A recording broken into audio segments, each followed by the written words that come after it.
Hey listeners, thanks for dropping in. I'm Christy. And I'm Melissa, and this is Buried Motives, where we dig deep into the details of some of the most gruesome dirtbag murderers.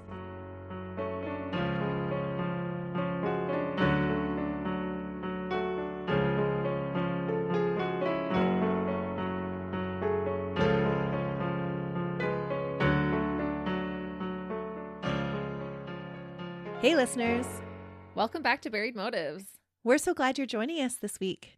We really are. It's just about Easter, and we are getting excited for all the festivities. Easter is about the chocolate, and you all know by now how much Melissa and I love our chocolate. So I'm excited to raid my kids' Easter baskets. It's parent tax. Uh-huh. It's the best time of the year. It is. I really do enjoy Easter, actually. I still do baskets for my adult children. It's just so much fun. How do you give up that scavenger hunt? Exactly. But you've got an Easter case for us today, don't you, Christy? I do. We are going to be traveling back to Easter weekend of 1937. Oh, I love the old cases. I really found this case interesting. Instead of bunnies, colored eggs, and chocolate, this particular Easter was filled with the terror of a triple murder. And you said it wasn't a family annihilation, right? It's not. That was definitely the case with our last Easter episode that Melissa brought us on James Rupert. So if you haven't heard that one, you might want to go back and listen to that one as well. She did a really good job. That one was so sad. It really was. That one still disturbs me. Today, our case took place in New York and was so highly publicized at the time that I am surprised it isn't talked about very often anymore. It wasn't a case I knew a lot about before researching. And I'm really curious how many people have actually heard this one. Not me. I'm guessing. Before we start, I'm going to ask you, have you ever heard of a mad genius? Like Frankenstein kind of thing? Kind of. Or heard people say that there is a fine line between creativity and insanity? Oh yes, I walk that one very closely sometimes. Not in this way, you haven't. But it kind of made me think of, Van Gogh, Munch, or O'Keeffe. Our dirtbag was unarguably a talented sculptor. But when you mix in a hypocritical, strict religious upbringing, you get a man who seemed to cross the boundary of talent and dove straight into insanity, coining him the name, the Mad Sculptor. You have me wondering what medium he used to make his sculptures. Nothing gruesome, don't worry. Oh, good. With some of the cases we've covered, you never know. It's true. That's one thing I have learned. We just are never quite sure what dirtbags are actually capable of. And just when you think you've heard it all, it seems to get worse. It's true. That's one thing I have learned since we've been doing our podcast is that anybody can kill you. It's a sad realization. But I'm pretty confident that our listeners get us because if they're here listening, they're feeling our vibe. Hopefully. Or we're just a bunch of weirdos. Oh, man. And the funny thing is we haven't even had any chocolate yet today. Sadly, our chocolate stores have been depleted. It's true. But with all that being said, let's take a look at the case. We are diving into the world of Robert George Irwin, who often went by the name Bob, but I'm sticking with Robert. Robert, however, was not born as Robert. He was born on August 7th, 1907, and was given the name Fenelon Arroyo Seco Irwin. Oh, Robert's so much easier than all that. It's a pretty snazzy name, though. Originally, it was reported that Robert was born in a tent at an old campground in Portland, Oregon. We have since learned that he was actually born in the Arroyo Seco Park that is near Pasadena, California. His parents gave him this name for two reasons. First, to name him after the river by where he was born, Arroyo Seco. And second, his father admired a theologian named Francois Fenelon, and that is how they came up with the name Fenelon Arroyo Seco. And I'll get into why he changed his name in just a few minutes. Maybe because it is such a mouthful. Robert's father was a man named Benjamin Hardin Irwin. If I did my math correctly, he was 53 when Robert was born. Oh, that is quite old in that time. Well, it was kind of like a second family. While in his 20s, Benjamin was first married to Anna Amelia Stewart, with whom he had a daughter and a son. In 1902, he married a woman named Mary Lee Jordan without divorcing his first wife. He was a polygamist? Technically, he would have been, but he had left his first wife. and then got together with Mary Lee Jordan. Who needs to do all that paperwork? Yeah, just a hassle. With her, he had 3 more sons, which included Robert. And I believe he was the middle child out of those 3. An interesting fact, according to death records, only Robert's sister is recorded as having been married, and no children were listed in any of the siblings' records. So if records are correct, Benjamin's family line would have ended when the last son passed away in 1995. And Mary Lee Jordan, Robert's mother, was not listed on their records at all. Oh, that is interesting. Just the original first wife was listed as their mother. So did the first woman take them in and raise them as their children? No, but I don't know if it was because their mother's marriage wasn't legal to their father. Oh, okay. Mm-hmm. That poor woman doesn't even get claim over her own kids just because she wasn't legally married to him? Yeah. According to findagrave.com. That is interesting. Mm-hmm. And I have to take a minute or two to talk about Robert's dad, Benjamin. I went down a little bit of a rabbit hole with him, but I think it contributes, at least in part, to why Robert changed his name and ultimately became so morally confused. His father, Benjamin, was a nationally known reverend. There is even a publication about his life and teachings called Fire Baptized, The Many Lives and Works of Benjamin Hardin Irwin, a biography and a reader. This would have been during the religious revolution, right? It really was. And this is where I kind of went down this rabbit hole. But I'm going to give you a sweet, short, condensed version of what I learned. Benjamin originally was a lawyer, but became converted to and an ordained minister in the Baptist Church. Later, as a Methodist, he was known to be involved in the Holiness Movement. He co-founded the Fire Baptized Holiness Church in 1898. Some of these things are just so crazy to me that somebody can just start a religion. Yeah, it's pretty wild. This, though, was the first documented church to be racially integrated in the United States. Oh, so it was super progressive. Definitely. Thousands of people would attend his sermons. They were described as, quote, highly emotional, with participants often getting the jerks, shouting, speaking in tongues, and holy dancing and laughing. Which seems so odd to us at this time because that's totally out of the norm for us. But during this time period, almost every religious sermon had that kind of thing going on. I would just love to be able to take a little peek in time and watch one of those sermons. I've always wanted to see somebody speak in tongues. Be careful what you ask for. You might have a demon following you after you just said that. My grandma has always told me this story about when she was little and she saw somebody speak in tongues. Oh. And it just seems so fascinating. Yeah. And I think that's one of those things you just wouldn't know how you're going to react until you're right there in that moment. Would you be scared? Would you be fascinated? Oh, I think I would totally be fascinated. Yeah, it'd be pretty interesting, that's for sure. What is going on in your brain that allows you to do that? Yeah. It's a thing, though. Mm-hmm. Most definitely.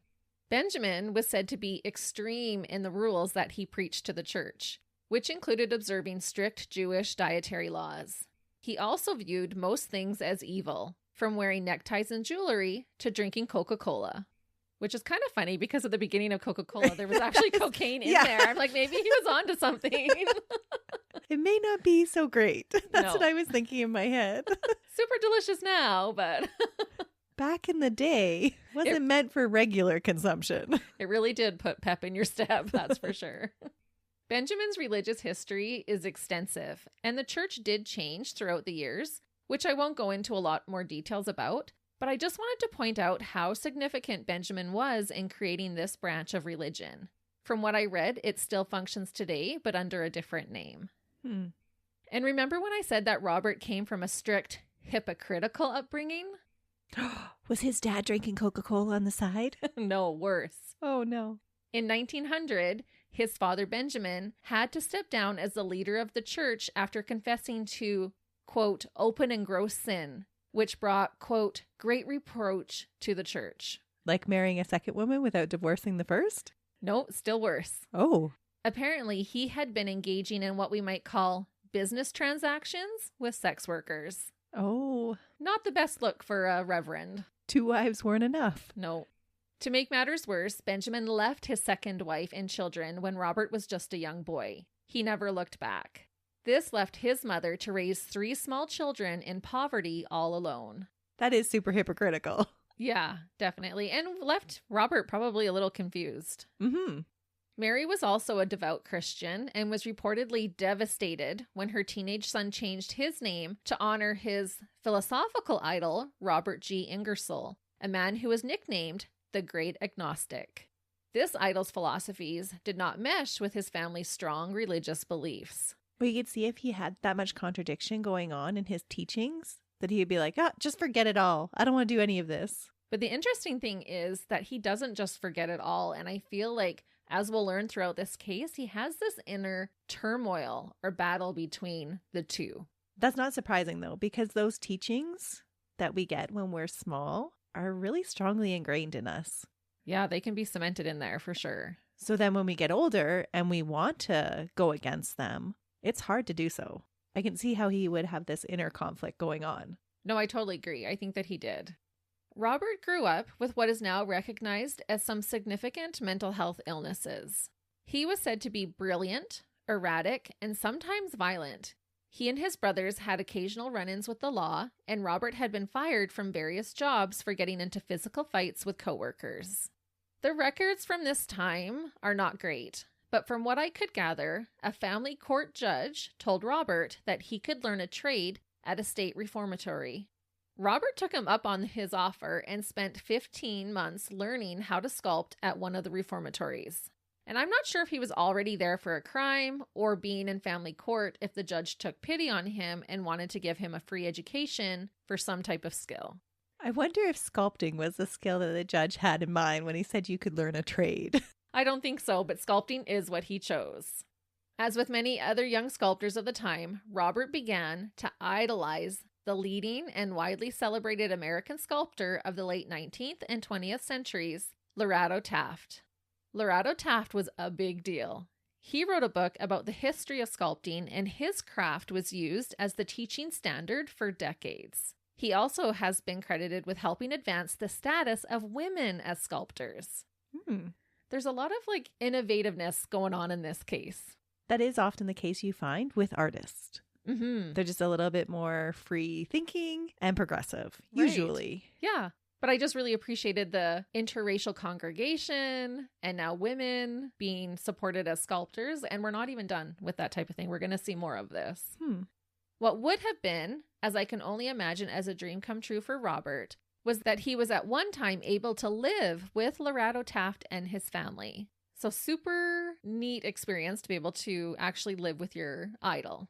I assume he learned so much from his highly revered mentor during this time because Robert himself had become a very talented sculptor. Robert was able to get a job at a waxwork studio in Los Angeles.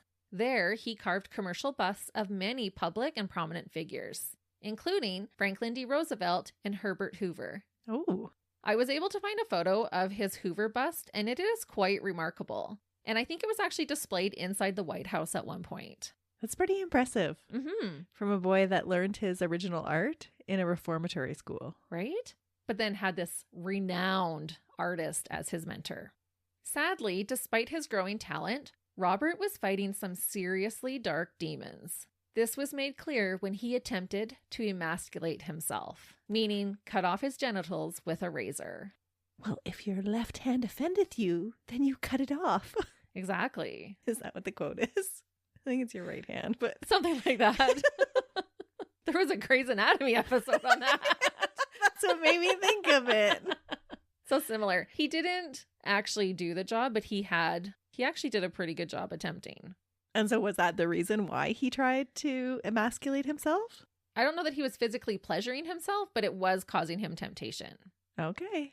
After this incident, Robert agreed to be committed to a state mental hospital where he stayed for an entire year. And to further answer your question, we really don't know why Robert attempted to sexually mutilate himself. But one of my guesses is that he was possibly confused between what he was taught religiously about sexual urges, not meshing with what he was learning agnostically, and wanting to fight off or rid himself of his carnal urges.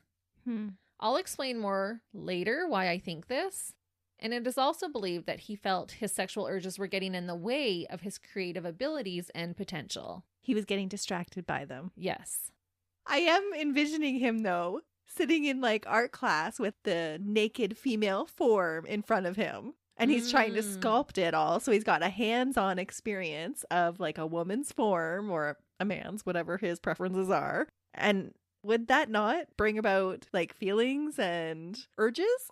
Oh, that's a good point. And I have actually seen some of his sculptures of the woman's form, and yeah, he's pretty good at it. Yeah, so I can totally see why he would have these urges, or why he felt like if they were intruding on his artistic process while he was doing it, I can see why they would be intruding on it. Yeah, absolutely. Good point. I think you're onto something. Maybe not, though. I mean, as you can tell, we're not artists. No. He should have just went and crunched on some ice. Don't they say that helps with sexual frustration? I heard that once and I've never forgot it. I don't know if it's true, but if you're sexually frustrated, chewing on ice is supposed to help. We are off on tangents today. Regardless of how he was being distracted or why he was being distracted. Yes, it was an issue for him. And so he did seek that help for an entire year. When Robert left the state mental hospital, he decided to move to the Big Apple, New York City. And I wonder how many people move there to start anew. It seems like a great place for a fresh start. Or a place to lose yourself in. Yeah, I'm going to New York, baby. Once in New York, Robert was able to rent a room at a rooming home owned by a woman named Mary Gedeon. The home was a flat inside a larger apartment building. Mary had 2 daughters, Veronica and Ethel, who also lived in the home. Robert quickly became infatuated with the eldest daughter, Ethel. Ethel clearly did not reciprocate this affection. Still struggling, Robert was hospitalized for a second time. Oh, that's so rough. Well, now he's living with these 2 young girls around his age, and he's infatuated with Ethel.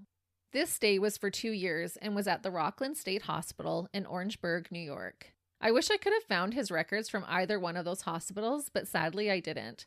From what I could tell, it is not publicly known what his diagnoses were.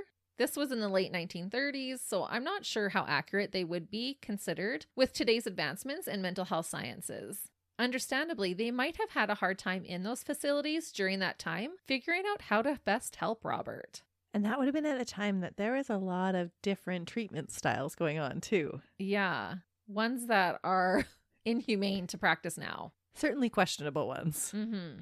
Robert was released from Rockland State Hospital during the summer of 1936. Even after 2 years, Robert still had strong feelings for Ethel. Robert didn't know it yet, but Ethel had since married a man named Joseph Cudner. Next, Robert began going to the Theological School of St. Lawrence University in Canton, New York. On March 18, 1937, at the age of 29, Robert was expelled from this university. It is reported that the reason for him being kicked out was because of his instability. I'm not sure exactly what happened, but he had earlier been described as erratic and violent. Sounds like he had issues with impulse control. That is for sure. I am assuming he had been living on campus while going to school, because after being expelled, Robert rented a room in a house on 52nd Street that cost $2.50 per week. Today, this is just under $52 or just over 70 Canadian. This house was only blocks away from where he used to live at Mary Gedeon's house at 316 East 50th Street. It was said that Robert only rented the room for 1 day because he had plans of ending his own life by drowning himself in the East River. At some point, he changed his mind, and on March 27, 1937, he purposefully walked to Mary Gedeon's house to see Ethel instead, a decision with sinister consequences.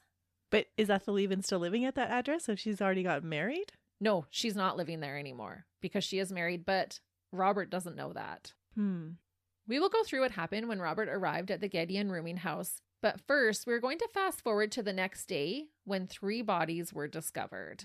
The next day was March 28th, Easter Sunday.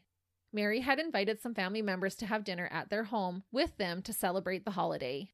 When the family arrived, expecting to walk into the warm aroma of a cooked meal and desserts, they instead made a gruesome discovery. That would be such a shock to the system. Oh, so horrifying. You think you're going for something like fun and celebratory and just walking in on horror? Yeah, I can't even imagine what they went through finding this. The first person to arrive at the residence was Mary's estranged husband, Joseph Gedeon. He and Mary had been separated for a few years, but she had invited him to spend dinner with the rest of the family. Oh, so she was kind. She was very kind. He rang the buzzer to their flat, expecting Mary to buzz him in. To his surprise, no one answered. Joseph decided to wait in the apartment entrance for his daughter, Ethel, and her husband to arrive, who was also named Joseph. One report said that there wasn't a buzzer and that he knocked on the door, but either way, if it was a buzzer or a knock, no one answered. He stayed in the lobby. He did.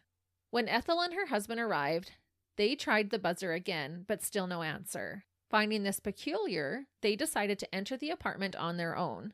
Because remember, Ethel had actually lived there before. Mm-hmm. So it was, you know how it still feels like your home even after you've moved out. I would never expect my kids to knock. I would expect them to walk back into the house. Oh, for sure. Yeah. Mine too. When they got to the right floor, it was like the 4th or 5th floor, and approached the flat, they noticed that the door was left slightly open. Despite that being a little odd, they proceeded to enter the apartment. Upon first walking in, everything seemed normal. The weirdest thing, I'm assuming, would have been that the apartment was empty. No one was cooking in the kitchen, and the bathroom and living spaces were empty. They called out to their family, but no one answered. Which would seem so bizarre. Yeah. Because that's not the scene you walk into for a holiday meal. Usually there's so much hustle and bustle. There's lots of stuff going on. Yeah, and it would smell so good, and everyone's cheerful and excited. Mm-hmm. And it's just cold and empty. Joseph checked Mary's room, and no one was there either. There were 2 other bedrooms in the apartment that Mary rented out, one of which Robert would have previously lived in. At the time, Mary had both rooms rented, one to a 35-year-old man named Frank Burns, and the other to a woman named Lucy Blacko. The other bedroom in the apartment, I believe, belonged to Mary's 20-year-old daughter, Veronica, who often went by the nickname Ronnie. And I just love that nickname for Veronica. I don't know why. I think Ronnie's such a cute name. I like it too. And I'm not certain on the total number of rooms in the house. Just that for sure there was these 2 renters renting out rooms. Joseph decided to check Lucy's room. When he entered, he was faced with a father's worst nightmare. On Lucy's bed laid the face-down, nude body of his youngest daughter, Veronica. And I cannot even fathom this discovery that he made. No, it would be awful finding any dead body, but finding that of your child's, that's just beyond words. Yeah, more than anyone should ever have to experience. When they searched Frank's room, they found him also dead, laying in his bed. 54-year-old Mary seemed to still be missing, until they later noticed that her little Pekingese dog was whining at the bed where they found Veronica. This was after police were called and had rushed to the apartment. When Joseph knelt to see what the dog was whining about, he made the horrible discovery of his wife's lifeless, half-naked body. She was stuffed underneath the bed where her daughter's body was left. Oh, that would be so creepy. Could you imagine putting your face down underneath the bed and becoming face to face with your wife's body? No, I cannot even imagine. Ugh. And even the worry that they would have had, where's Mary? Because they didn't find her until after the police had gotten there. So there would have been at least a few minutes that had transpired before they discovered her. And the poor little dog knew she was there and was whining. Oh, dogs always know. They do. I will say that police did do a decent job with their investigation, especially considering this was 1937 and they didn't have the same technology to help them solve crimes like we thankfully do now. They started with a process of elimination. And I was thinking about this. How did they even solve crimes back then without the technology that we have? It's actually fascinating. It's pretty impressive to me. Mm-hmm. And that's why I'm saying they did do a decent job to solve this crime with what they had to work with. Because he hadn't lived there recently. It was like 2 years before. Yeah, it's been a long time since he's been gone. And they wouldn't have any connection with him at all. Not right away, they don't. Their suspicions first fell onto Lucy, the only tenant of the home who wasn't found dead. Ethel vouched for her, informing police that Lucy had gone home to spend Easter with her family. This checked out and Lucy was cleared. Veronica's driver from the evening was also quickly ruled out. When police questioned the neighbors, they were given helpful information to help them establish a timeline. One neighbor said she heard screams around 1 o'clock a.m. This was assumed to be around when Mary was being killed. And the coroner had given a time frame, I think it was from like 10 o'clock at night to around that time, so it definitely fit with her time of death. A different neighbor said that around 2 o'clock in the morning, they came home to see that the Gedeon's door was left open. So being a helpful neighbor, he just closed the door and didn't think anything of it. He's like, oh, they just forgot to close their door. Who would do that? Well, if I was walking past my neighbor and their car door was left open, I would close it for them. Right. But I'm thinking, who would leave your front door open by mistake? But I guess some people do. Some people do. It's an apartment building. You could be bringing in groceries and just forget to go back and close it. Yeah, I could see that. But it didn't cause suspicion to him. But it gave the police a good timeline. It did. It was also determined that Veronica had come home intoxicated from a date around 3 o'clock in the morning. Police determined that Mary was murdered first. She had been strangled to death.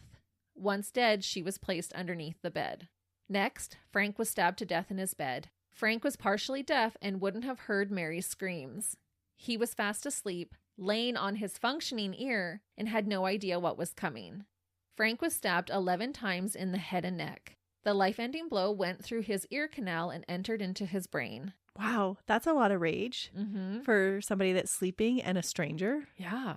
The murder weapon was never found, but did turn out to be an ice pick. Oh, I know. Next, Veronica came home. Police determined that she had been home for a while before being murdered, as she had half of her hair put up into curlers when she was found. This meant she had some time to undress and begin getting ready for bed. all while her mother is in her room underneath her bed dead. Yes. It also meant that the dirtbag they were looking for was still in the apartment when she got home. Probably watching her. Mm-hmm. Meaning he waited for at least 2 hours, if not longer, with 2 dead bodies for her to get home. Just as her mother had been, Veronica was strangled to death. Veronica, however, had more bruising around her neck than her mother did, which we will talk about the reasoning for that in a bit. Well, she probably fought back a lot more. She didn't. Oh. The opposite, actually, but I'll get into the reason of the bruising.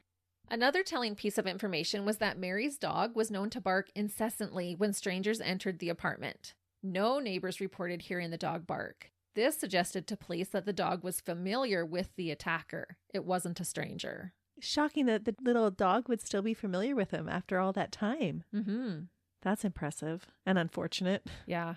Nothing was initially found missing from the apartment, and so police believed that these murders were indeed personal. It was later discovered by Lucy that the only item that was removed from the apartment was her alarm clock. That's very odd. Next, police took into consideration who the victims of this heinous triple homicide were. Frank, as I said, was partially deaf.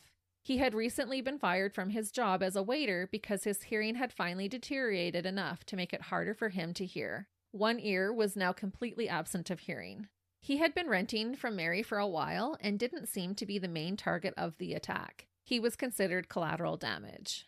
Mary rented rooms from her home, but during the latter part of the Prohibition era, Mary was said to have run several speakeasies. She was born in Hungary and was said to have been a hard worker who lived a modest lifestyle. Mary was separated from her Hungarian husband. They obviously had their differences, but like I mentioned, they were on good enough terms for her to still invite him to family dinners. Mary didn't seem to be the main target of the attack either. That left Veronica. Police had reason to believe that Veronica was the intended target and the reason all 3 occupants of the house had been murdered. Well, because he had waited around for her to get home. Mm-hmm. Also, Veronica, as it turns out, was a well-known model. And not just any type of model. She was what you could have considered as a pinup. She was a gorgeous woman who would have had a plethora of admirers. Ironically, Veronica's work included posing for crime magazines such as Inside Detective and Headquarters Detective. Wait, what? Mm-hmm.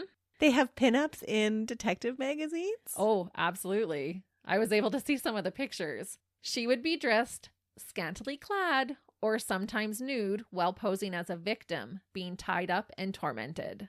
That is very interesting. And very ironic that she's posed for all these photos being the victim in these kind of crimes, and then she ends up being murdered. So did Robert have access to these magazines? Oh, they were very popular, yes. Huh. 2 years prior to her murder, Veronica was modeling for an Illustrators Society show that was raided by the New York City Police Department. This was considered scandalous for the time and made for big headlines. The newspaper ate this up.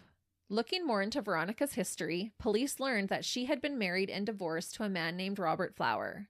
Veronica was only 16 at the time of the marriage, and so since she was a minor, the marriage was ultimately annulled. She moved back home, and her wild ways caused problems between herself and her father, as well as between her parents. And this is when it was said that her father moved out. Oh. Parenting is not easy. It's not. It's not easy on your marriage sometimes either. Nope. At the time of her death, Veronica was engaged to a man named Lincoln Hauser. However, Lincoln was not the man that she was on a date with that night. Oh. She was out with a man named Stephen Butter Jr. She was living it up. She was only 20, and there is no judgment coming from us at all. She was beautiful and having fun. Yep. All this meant was that the police immediately had 3 more suspects to investigate. The man she was married to, the man she was engaged with, and the man she was on the date with. None of them are the killer, though. No. Police did their due diligence and checked out all 3 of these men. They all had alibis that the police were able to verify for the night of the murders. Police found Veronica's diary as well as her address book. To sensationalize it, the media called it her little black book. Was it actually black? It probably was. And there were more than 125 names in that book, including men and women. So the media made it sound like, oh, she had 125 like little side pieces, right? Oh. But that was not the case. It was an address book. Some of the numbers were business related. And the police did take their time and went through most of those numbers and checked them all out. And so is this where they find Robert's name? Robert's name is not in the book. Oh. During their deep dive into Veronica's life, police came to realize just how strained her relationship with her father really was. Joseph later said about his daughter, quote, "It's hard to say now, but Ronnie was wild and undisciplined. She simply wouldn't listen to a word that I said." He was also quoted saying, quote, "She made fools of men. You can't treat men like that. She was wild. This rotten American system. Children laugh at their parents and start running wild." Apparently, Joseph was described as being a grumpy type of guy who didn't always have the nicest things to say. He did talk poorly about his wife and daughter. Yeah, it's hard to say because he's from Hungary, right? Yeah. It's a totally different social norm there. And he was, definitely more of the strict upbringing type of guy. Police decided that they needed to take a closer look at the man who discovered all 3 of the bodies: Veronica's father and Mary's husband, Joseph Gedeon. Joseph worked at an upholstery shop. When authorities searched it, they discovered that Joseph had nude photographs and an unregistered pistol in his possession. Not to mention that he had access to long, thin upholstery needles that could be used for stabbing and make similar wounds to those that Frank had sustained. Okay. Feeling they had enough motive and evidence, police arrested Joseph for the triple homicide. What? They did. But he seemed to fit the bill. During his 30-hour-long interview, Joseph maintained that he had been out bowling the night of the murders. However, this claim was not able to be substantiated. What? Nobody saw him at the bowling alley? I don't think he was actually at the bowling alley. Oh, he lied about his alibi. Mm-hmm. Why is he lying? We never find out what he was actually doing. Or at least I couldn't figure it out what he was really doing. But his things are just not looking good for Joseph. He's looking a little suspicious. No, that's why you tell the truth. Yeah. Even if you were doing something shady, you just tell them. Yeah. Because he had an illegal firearm, Joseph's bond was set at $10,000. Oh, that's pretty steep.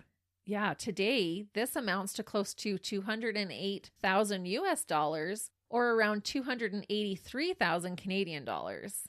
I don't know about you, but I don't have that just laying around. Nope, I'd be staying in jail. Yep. Even in Monopoly, I stay in jail a lot of the time. Joseph's defense team argued that this bond was set at an unrealistic amount and were therefore able to get it reduced from the $10,000 to $1,000. Joseph was able to pay this amount and was ultimately released on April 5th. Police decided to take another look at the small amount of evidence that they were able to collect from the crime scene. This decision would be key in helping them solve the case and realize that Joseph wasn't their guy. First, a bloody fingerprint had been collected from the apartment. It did not match Joseph's prints. Second, they found one gray-colored suede glove at the scene. This glove was much larger than Joseph's hand. Third, both Mary and Veronica had bits of skin and stubble underneath their fingernails. Ooh. They had both attempted to fight for their lives by scratching the face of the dirtbag attacker.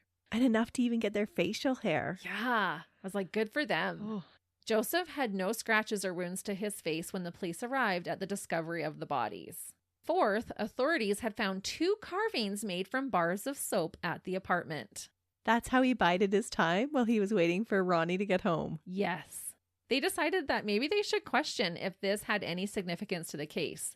I assume they didn't originally put a lot of significance on this finding, as it was a common hobby for the time. Every year, the widely known company, Procter & Gamble, held a soap carving contest where people would enter and create the best sculpture out of soap that they could. Police took the bar soap carvings and showed them to the ivory soap carving expert who worked for Procter & Gamble to see if he had any idea who might have created them. They asked if he could recognize the style and talent as being anyone from their contests. Henry Byrne lied and told them he had no idea who carved the soap, and told the police that it looked like they had been done by an amateur. Definitely not anyone from their contests. What?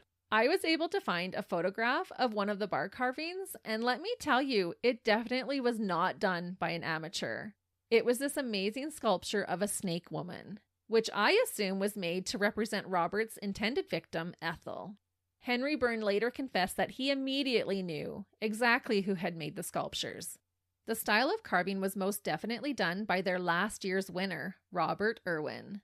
And it's so interesting that it was a snake, right? The Yeah. serpent, the woman, those are all temptations. That's who tempts you as the serpent, and it was the woman that was tempted. Yes! I actually bring that up later in my notes, that correlation between the woman, the serpent, temptation, the devil, all of that stuff. Henry said that he originally lied in fear of the negative publicity that could have been shed on Procter & Gamble and their ivory soap. So that's why he lied. So ivory soap isn't that pure then? It was not that night. Once they figured out that Robert was a talented sculptor and had previously lived in the murder house and had been in and out of mental institutions, police figured they now knew for certain who their culprit was. Yeah, they're probably thinking, ding, ding, ding. Yeah, jackpot. And like we already kind of talked about, it is believed that Robert carved these bars of soap during the time he waited in between killing Mary and Veronica. And I just can't even imagine being this calm to carve soap after strangling a woman to death who had only shown you kindness. That's a special kind of dirtbag. Or he did it to calm himself. Maybe. Either way, really disturbing. Absolutely. On April 7th, a massive manhunt began for Robert Irwin. Despite their efforts, it would take police almost 3 months to finally catch their perp. Robert had changed his name to Bob Murray and got a job bussing tables and washing dishes at the Statler Hotel Bar in Cleveland. And was he able to hold that job? He was. Oh, that's shocking. And to earn extra cash on the side, he would draw pictures for people. He's still an artist. One night, Robert decided to create a portrait of a 19-year-old woman named Henrietta Kosiansky. She worked at the hotel as a pantry maid. While he sketched her, she was able to get a long, good look at his face. Because what else was she going to do while he was drawing her? Mm-hmm. Ironically, Henrietta must have been a fan of the detective magazines like the ones that Veronica had posed for. 2 days after her being sketched by Robert, Henrietta was reading one of the said magazines and stumbled across an article that showed a photo of Robert, which stated he was wanted for a brutal triple murder. Oh, could you imagine coming to that realization? No. That who you had sat and posed for was a murderer? And it's such a unique situation because she literally stared at his face for a couple of hours while he drew her. It wasn't just, is that him? It could kind of she really got a good look. Wow. And just the coincidence of her seeing him and then her reading the detective magazine and the specific issue that had the story in it. Exactly. I think the stars aligned for sure. Henrietta couldn't ignore the resemblance. So when she went to work the next day, she asked Robert, or as she knew him as Bob, what his last name was. He replied that it was Murray. She then asked him if he knew who Robert Irwin was, and he denied knowing anything about the guy. Robert must have been shaking in his boots during this entire exchange, because the moment Henrietta left the room, he cleaned out his locker, bolted out the back door, and didn't come back. Instead, he fled to Chicago. You did say he was smart. Mm-hmm. And Henrietta didn't go to the police right away because she didn't think that her work pal could actually be the killer. She thought that Bob would find it funny that he looked like this wanted criminal who was painted as a crazed killer. She later said, quote, "I feel like a nickel now." And I love that phrase. I've never heard that before, but I'm going to use that. Feel like a nickel. Yeah. So did she clue in when he took off and didn't come back to work? Well, she also said, quote, "I didn't call the police because I just thought it was a coincidence. I didn't have the nerve to think of him actually as a killer." So she kind of talked herself out of it. There's no way that this Bob, my friend who works here, could be responsible for these 3 murders. Because I think something like that is so unbelievable. We're never expecting that someone we know is going to turn out to be a killer. Oh, and I think we're always talking ourselves out of things, right? We have impressions and we're like, no, that can't be like that. Yeah, exactly. I must be overthinking it. Yeah, I'm just being paranoid. Mm-hmm. We need to trust our guts.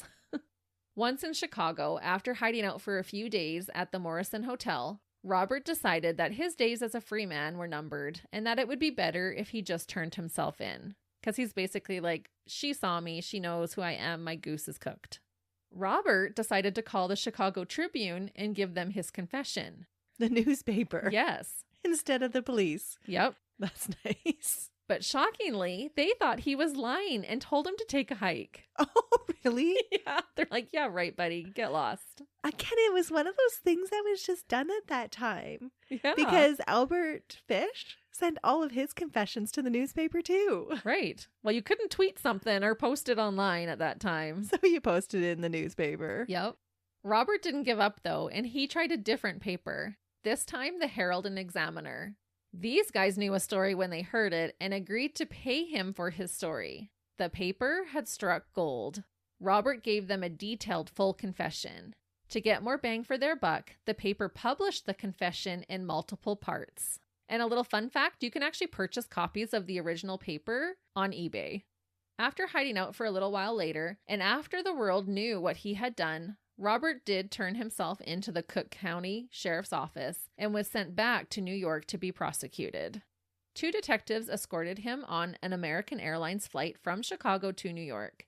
When they arrived, several hundred people had gathered to try and catch a glimpse of the mad sculptor. He was escorted off the plane with 1 detective on each side of him. They paused for a few brief photographs, and then Robert was whisked away in a squad car. And I wonder if that was that inner conflict, like, I've done something wrong, and so I have to confess. Probably. I'm sure he was having a really hard time concentrating on his work after that. Yeah, if he tried to castrate himself for having what we're assuming were carnal urges, you can only imagine the guilt and the shame that he would be feeling because he murdered people. Yeah, you would think so. Once in New York, Robert was able to fill in a few of the blanks for the NYPD. I will summarize for you a little bit about what he told the press and the police regarding the 3 murders and his reasons for doing it. Robert admitted that his mental health had progressively declined. He said it was getting worse and worse. No matter what he tried, he could not get Ethel, Mary's oldest daughter, out of his mind. He had become completely obsessed with her, an obsession that started the first day he met her and then just continued to grow, despite Ethel being very clear that his feelings for her were not reciprocated. Robert felt like he needed to get her out of his head to be more spiritually elevated, and when he finally did this, he thought he would feel like he would be able to focus more solely on his art. My assumption that his strict religious upbringing was also playing a factor in the situation. When attempting to cut off his manhood didn't work, and after deciding that he didn't want to go through with ending his own life, the dirtbag Robert came to the conclusion that killing Ethel would be the next best thing, and the logical way to get over his obsession with her. How could she tempt him if she were dead? Unfortunately, he found her mother, her sister, and poor Frank instead. Yeah. Robert had gone over to the Gideon home that night with plans of killing Ethel. He planned to stab her to death with the ice pick that he brought with him to the residence. When Robert arrived at the home, he discovered that no one was there. Being focused on his plan, he decided to wait. I assume he was hoping Ethel would be the first person he would see. When Mary arrived home first, she asked Robert if he would take her dog on a walk for her, to which Robert agreed. Maybe he used to walk the dog when he lived there. Either way, this tells me that Mary was comfortable enough with Robert to trust him with her dog. Mm-hmm. When he got back with the dog, they visited for a long while, and Mary introduced Robert to Frank. I assume that none of them at that point knew what was about to happen. Robert's plan wasn't originally to kill everyone in the house. So what went wrong, you might ask? Well, after waiting and waiting, Robert grew impatient. He decided to finally ask Mary when she was expecting Ethel to return home. It was then that Robert learned of Ethel's marriage. Mary said Ethel wasn't coming home because she now lived with her husband. Robert got very upset and said he was staying until Ethel returned home. He thought she was lying to him? No, he just, I think, was in such a different headspace. He's like, well, I'm not going until she comes home, until she gets here. But she's already at home, at her own home. It's true. He's obviously not thinking clearly. And this likely freaked out Mary. She told him she wanted him to leave. He was starting to get so upset. She was probably getting a little frightened, I would assume. You can just envision him escalating and getting agitated. Yeah, because he's just hyper-focused on his plan. A verbal fight ensued until Robert grabbed poor Mary by the throat and strangled her to death. He said she put up one heck of a fight, which was evident by the skin and facial hair underneath her nails. When he realized he had blood on him, he said he smeared it on Mary's face and breast.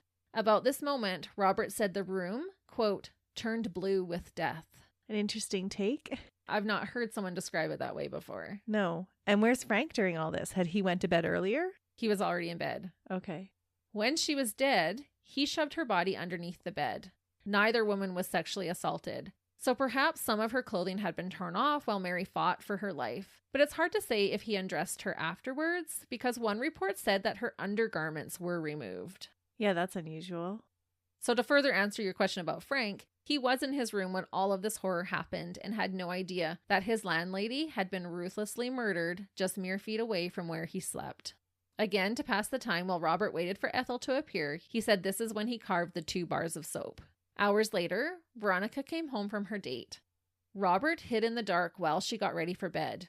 Apparently, he had to wait quite some time while she soaked in the bathtub and did her nighttime routine. While she was in the bathroom, Robert made a makeshift blackjack weapon. A blackjack is a leather pouch that is usually filled with a metal rod or iron. To imitate this weapon, Robert grabbed a towel and tightly wrapped it around a bar of soap. When Veronica came out of the bathroom, Robert hit her on the head with it. The bar of soap splattered, to use Robert's word, on impact. So he must have hit her pretty hard. Evil took over Robert as he grabbed Veronica by the throat and forced her to the bedroom. He tormented her by strangling her for an entire hour. What? I assume he tightened and then released his grip. He said he held his hands around her neck, but tight enough so she could still breathe. And this explains why she had so much bruising around her neck. For an hour. An hour. Oh, that would have been sheer terror. And being inebriated, Veronica was not able to fight in the same capacity as her mother had. I cannot imagine how terrified she must have been during that last hour of her life. And it is so disturbing to me that she had no idea that she was being murdered on the bed above her mother's already deceased body. Yeah, that's awful. About killing Veronica, Robert said, quote, I hate to harm anything beautiful. He also said, when Ronnie was dead, I looked at her with a sick feeling all through me. Her beauty was gone. Blue death seemed to issue from her, like a sort of spiritual emanation. My brain was working so fast I could almost hear it. The Englishman, I must kill him too. Ooh, so he got a little bit of a bloodlust after killing Mary?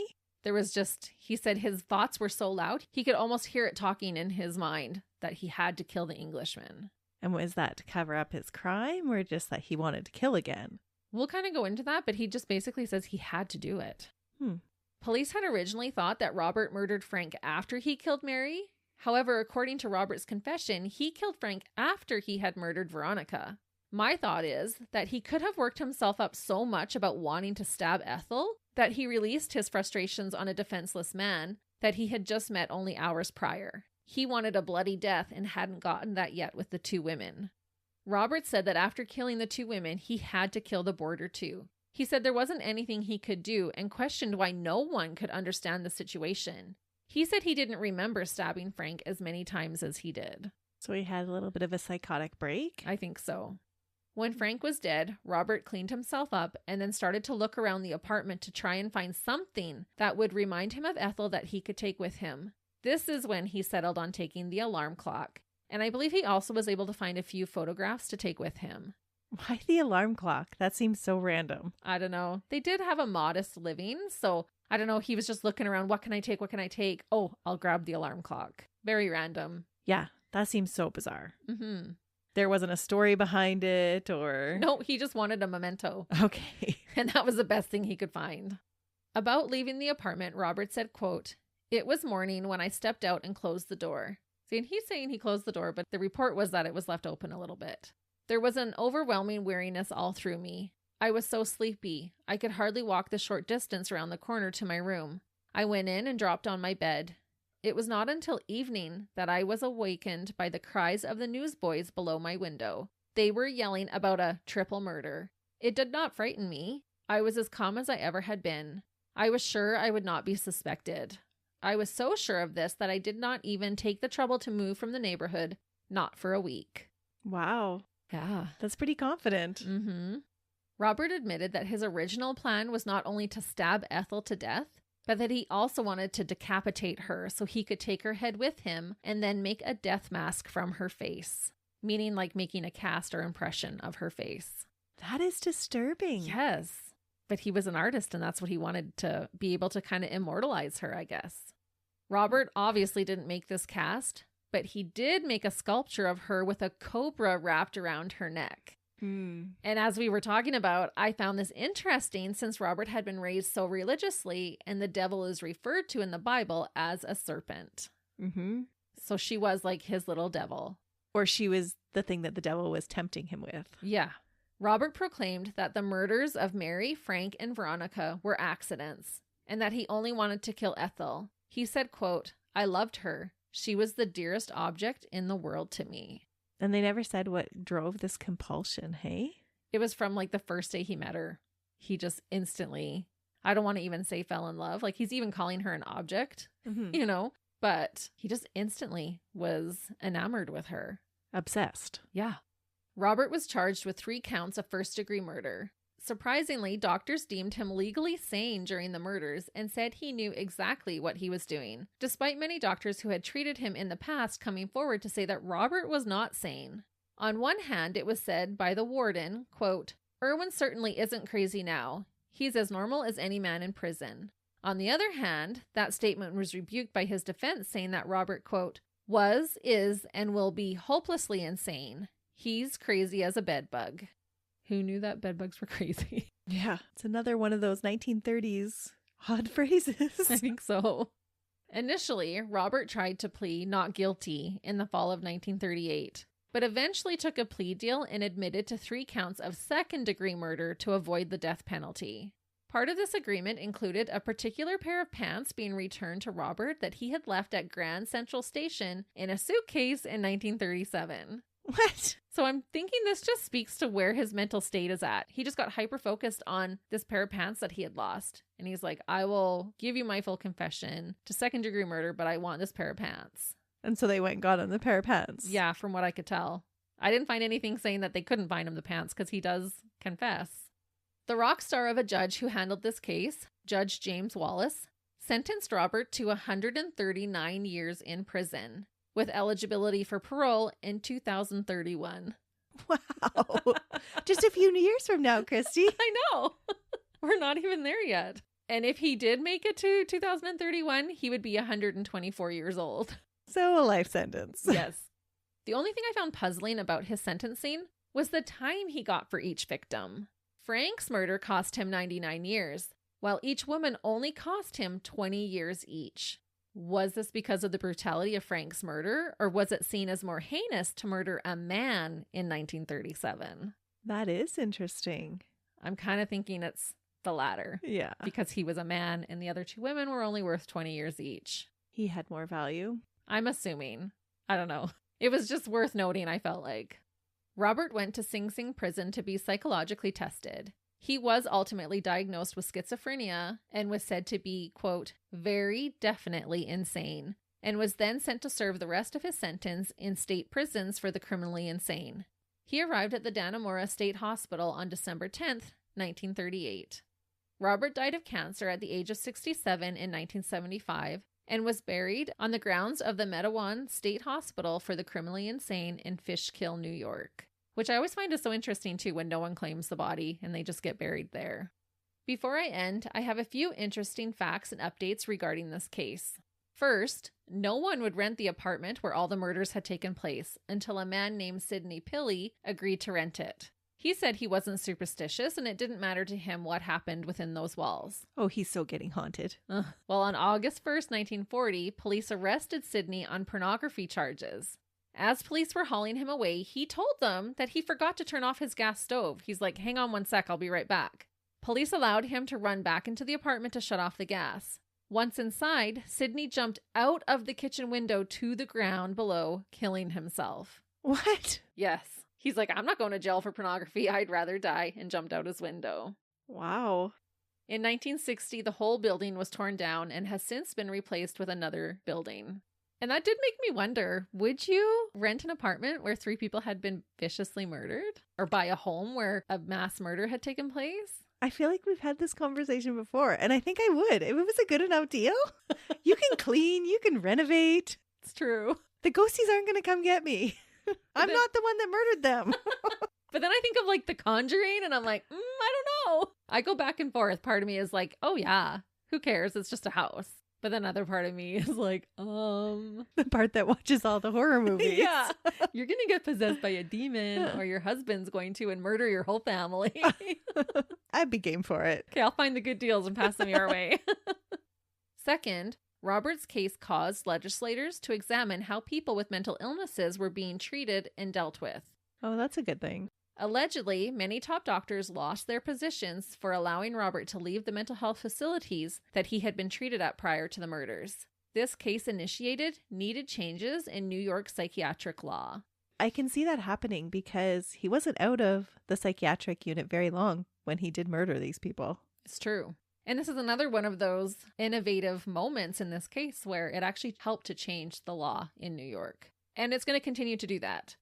Next, this case promoted discussion on how media portrayed murder victims.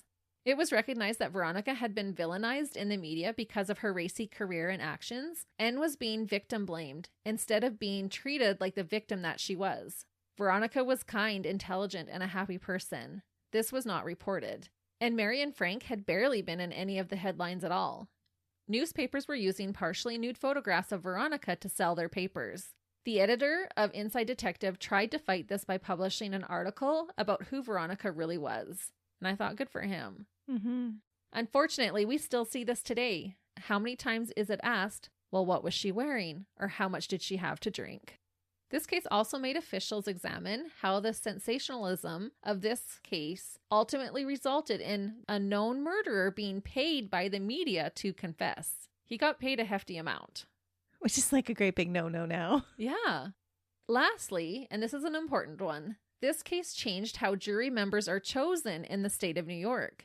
The day before Robert's trial was initially supposed to start in September of 1937, there were 841 potential names presented to the court to serve as jurors. Why so many? I don't know if that was standard. I'm assuming. It came to light that out of those 841 names, not one woman was selected to serve on the jury. Because of this, the very next day, the state of New York started putting women on their juries. Wow. So this case did have a lot of repercussions in the future. It really did. Fascinating. Yeah, there was a lot of groundbreaking things that happened because of this case. It's unfortunate that it's because of this case, but it's at least something good that came from it. Mm-hmm. To end, I'll share one last quote from Robert from his confession to the New York detectives. In this quote, he gives more insight into his motive for wanting to kill Ethel. He compared himself to a radio. He said, quote, Bob Irwin is nothing. I am only a receiving set, an extremely imperfect one, which can indistinctly tune in the divine mind. You have heard a radio that isn't working well. You turn the dials and get a squawking. Only once in a while can we get the pure, clear music. My whole idea in life was to perfect myself so the receiving set could always get the divine music at its best. And that is the story of a man so obsessed with his craft and the woman who sexually frustrated him, the mad sculptor dirtbag, Robert George Irwin. What a crazy case. Mm-hmm. And it sounds like an instrumental case for history. Absolutely. I found it really interesting. And like I said, I was surprised that because of the things that this case inspired, that it's not heard about as much. Or at least I hadn't heard about it very much. Yeah, I had never heard it. But that was my Easter case. I hope that all of you will be able to have a wonderful Easter and spend time with your family and loved ones. Absolutely. We hope you enjoy your Easter. And we'll be back next week when Melissa has another case for us. But until then, see ya. Bye.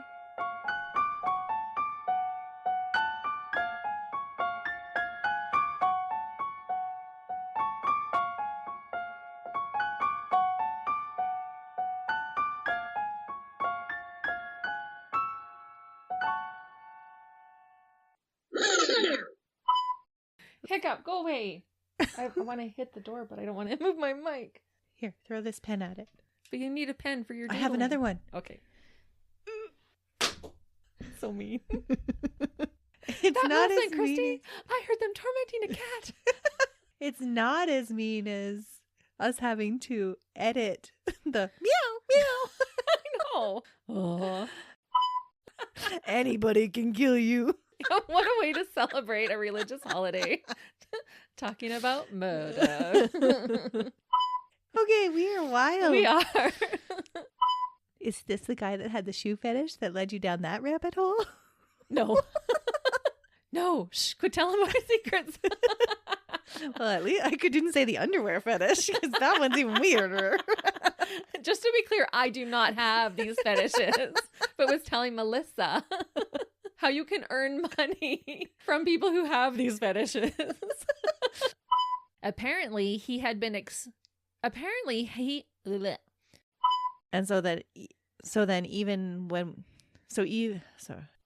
Don't be I silly. feel like such a princess. I'm like, sorry guys, I just have to turn on my heated blanket as I sit on my other blanket. Christy's got one blanket. I have two. I will say police.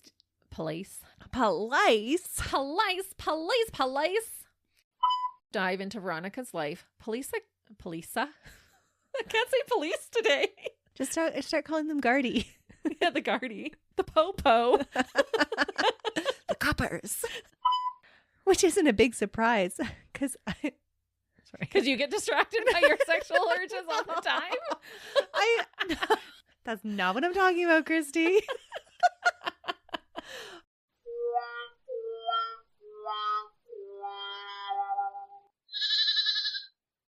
Another Sound Off Media Company podcast.